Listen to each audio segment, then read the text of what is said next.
Okay, I'm very happy to welcome you, to take you around the world. I am the initiator, the inventor of the solar taxi. This is the first time ever a solar-powered car drove around the world. And we talk about this car. That you can see here. I started on 3rd of July 2007 in my hometown Lucerne. Went around the world across 38 countries. Took me 1.5 years until I came back to Lucerne again. I wanted to raise awareness to stop global warming. I wanted to show that we have solutions like electric cars, like solar power. This idea, first time, came to my mind when I was 11 years old. I went to school, you see on the right side, down there in the corner, that was me. I wanted to go around the world without using fuel in 1982, because our teacher had already told us about global warming. And I had a dream when I was 14 years old that I would go by solar car. But I was so sure, that was my design when I was 14, but I was so sure that in 20 years we will all drive solar cars and there will be no need to build your own car. Well, things changed a lot since then. We have global warming, we have the war for petrol, all that what was predicted, we have it today. And in 2004, I could still not buy a solar-powered car. We are fully in the middle of the climate crisis and I cannot buy this technology, which is saving us from the worst. I decided I will build my own car and drive it around the world. But I have to tell you honestly, I'm a school teacher, I'm not an engineer, and I didn't have the money at all to do that. But I had the will to do it, because I'm sure if you want to do something, you can do it. So I went to see many different factories in Switzerland. They gave me the parts and pieces. I went to the university in Lucerne that they should make the development of the car. They gave me the students.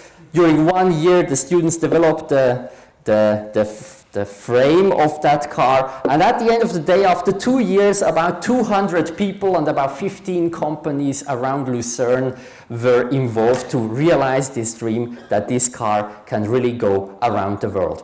And then on 3rd of July, the trip started. I need music now. Where is the sound? That was with Bertrand Piccard in Lucerne. That was a start. I didn't even know which way exactly to go. I just published it in the internet and people could invite me. So this is the tour that came out. Across 54,000 kilometers, 38 countries from Lucerne to Lucerne. That was the events that I had all over, that the people were waiting for me. Excuse me, I have to interrupt. I know there is a problem in my computer that only I can solve. Give me a second.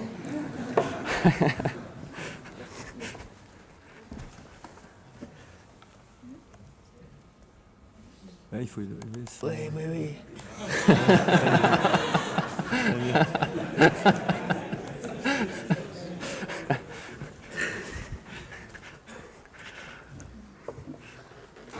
I was just afraid somebody could call me by Skype and then you will all hear it, but now, okay.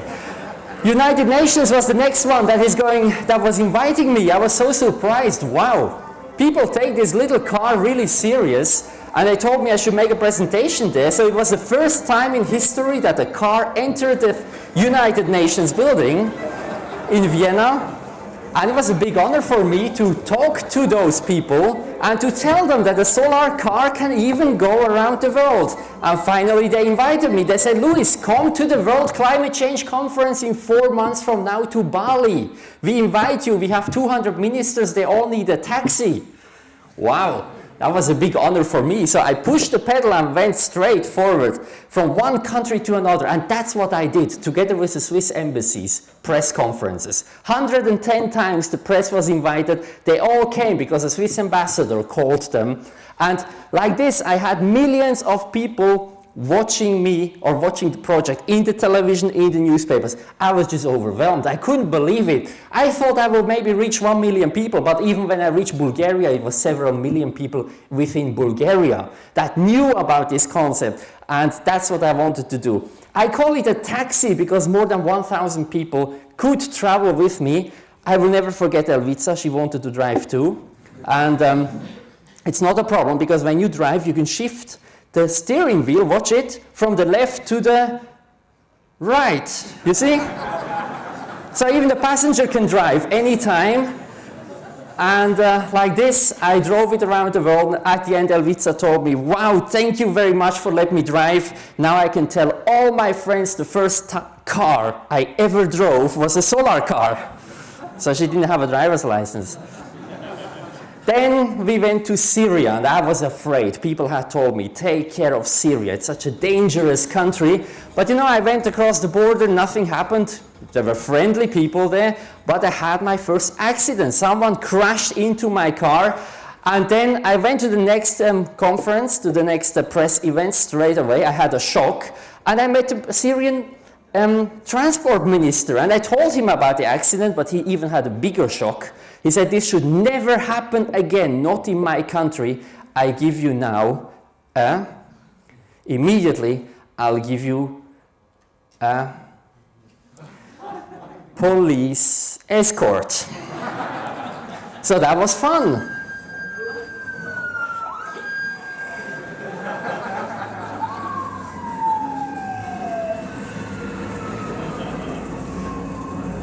I was really surprised how all these different countries are waiting for the solar taxi. I got to Jordan, and that was a big honor again for me, because the second highest person of Jordan, Prince Hassan, he wanted to make a test drive as well. Prince Hassan loves solar energy. He really wants to put solar power all over in the world.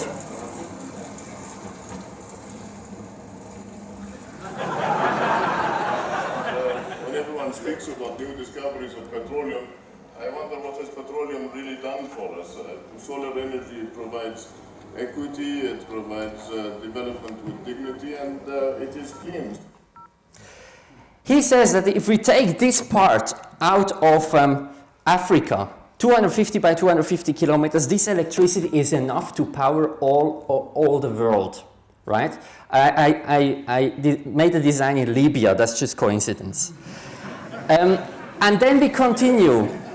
And the next country where all our energy is coming from today is Saudi Arabia, as you know. And we had to wait 3 weeks at the border until the king himself, he decided, okay, let's give those guys a police escort, and let's give them very motivated policemen.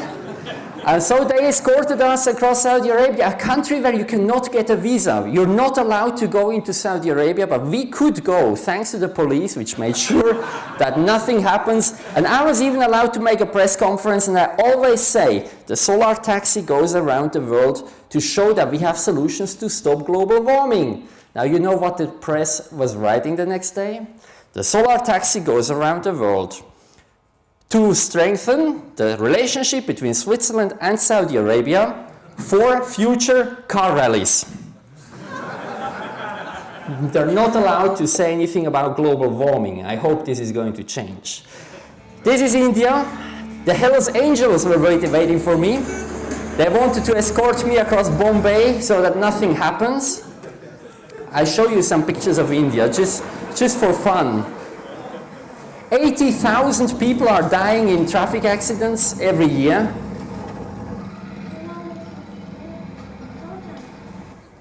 And it wasn't a big surprise when even I had my accident. Pure coincidence. We filmed the accident from behind. Look to the right.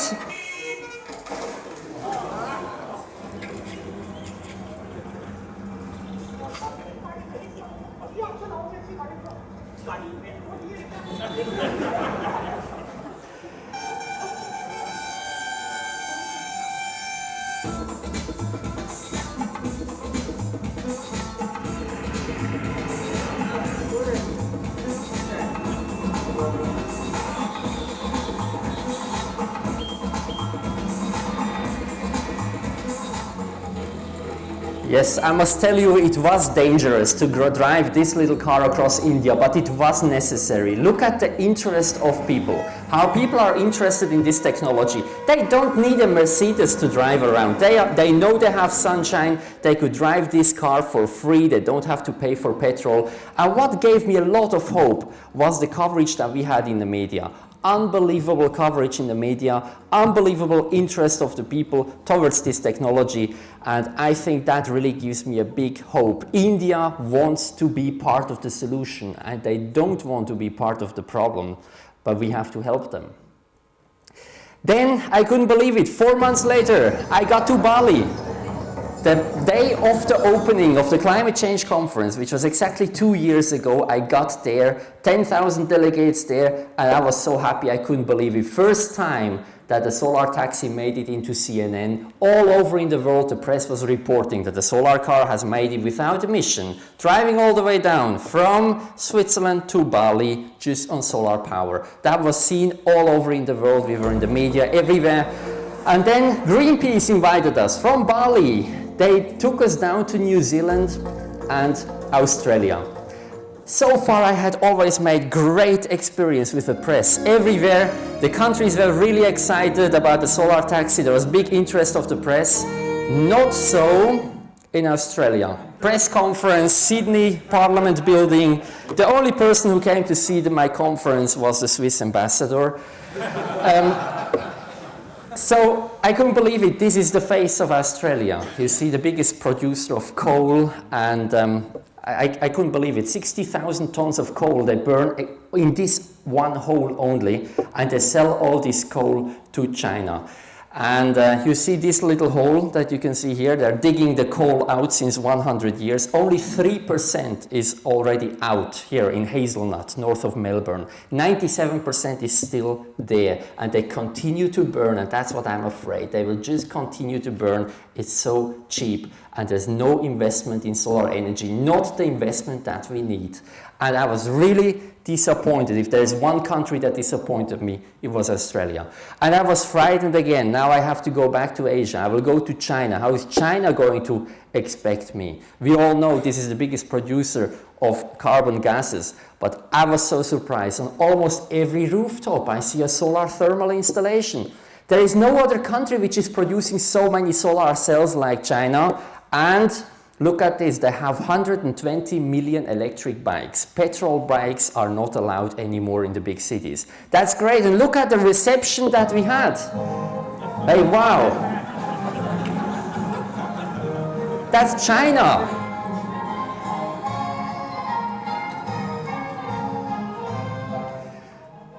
We were visiting one of their big companies in the solar industry. They're called LDK. And LDK is producing the base material for solar cells. They make the solar wafer. This material goes to Germany, and my main sponsor Q-Cells, they're cutting it into the solar cells. And I couldn't believe it. They're just building one factory after another. Their aim is the base material for solar cells should go down. The price for it should go down by 80% within the next 5 years. So we can go to Migros and IKEA and buy our own solar cells and make our own electricity cheaper than what we get from the grid. Look at the press events that I had. 635 press articles in China. Absolute record. If there was one country really interested in what I'm doing in solar cars and solar technology, it was China. Before, to be honest, I was blaming China like most of us do when we read our newspaper, how bad China is doing, but this is another reality. They do the most of all other countries. And I would love if Switzerland was a little bit like China. If there is one country in the world that's giving me hope, it's definitely China. And then we went to Japan. Believe it or not, the only country in the world that refused the solar taxi was Japan. You know why? Swiss license plates are not allowed. So I went on to the United States. And I didn't know what to expect there. Big cars, maybe.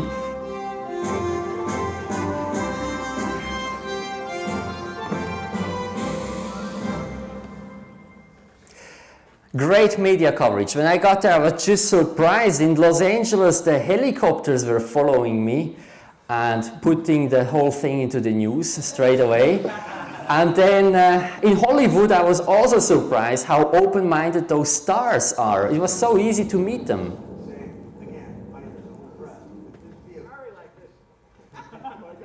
I don't want to die.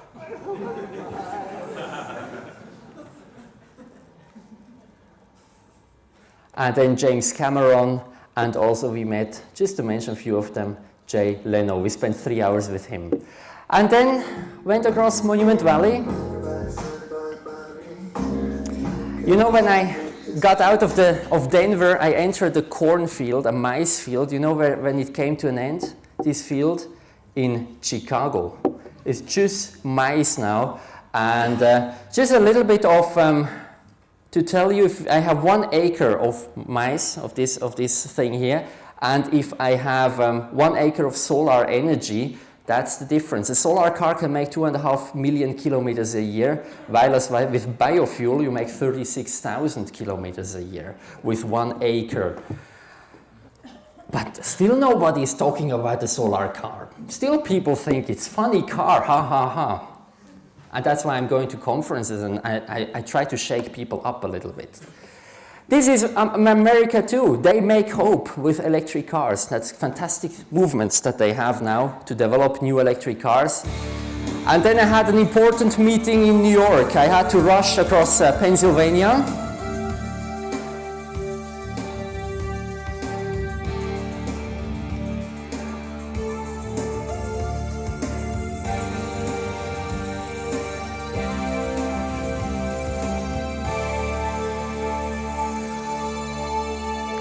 We had planned this meeting for 8 months, and I was there this right morning to greet Mr. Ban Ki-moon, Secretary General of United Nations.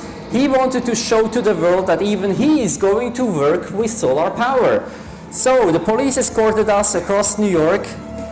For 15 minutes, I was honored to have this very important passenger with me.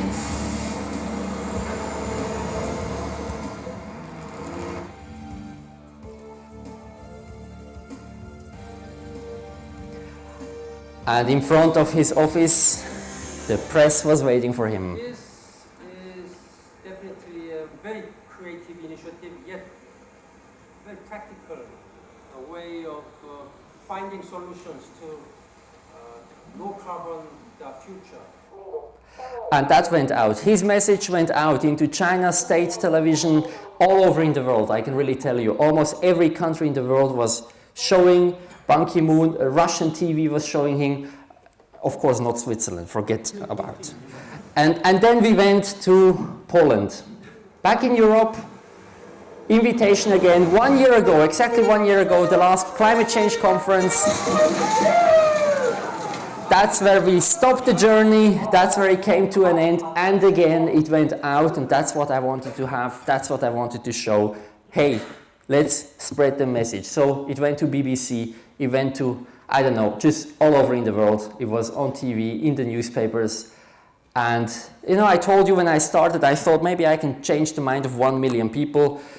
Now, I don't know how many minds I could change, maybe not many, but I could show finally to 770 million people in the world that the solar car can drive around the world. And for me, it's very clear that I want to continue. I'm not stopping here, and that's why I came to talk to you today.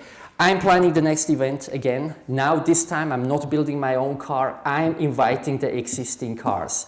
I have just announced a race around the world, the so-called Zero Race. I will make it in cooperation with United Nations Environment Programme.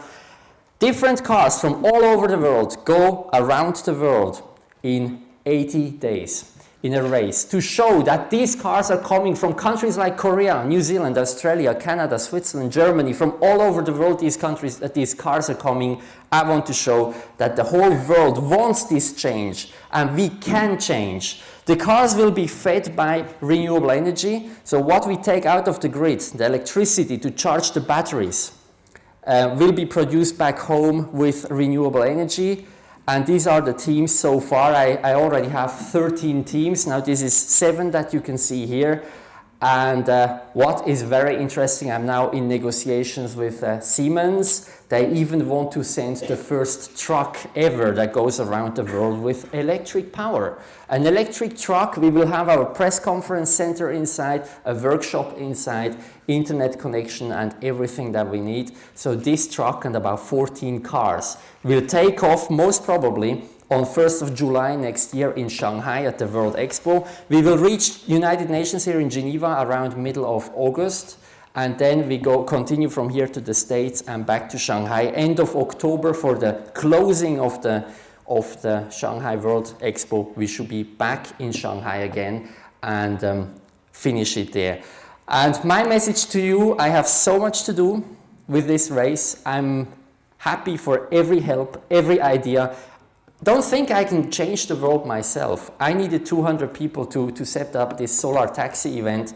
I also need now hundreds of people to help me. If you are happy, if you want to help, if you have any idea, feel free to contact me again. Thank you very much for your attention.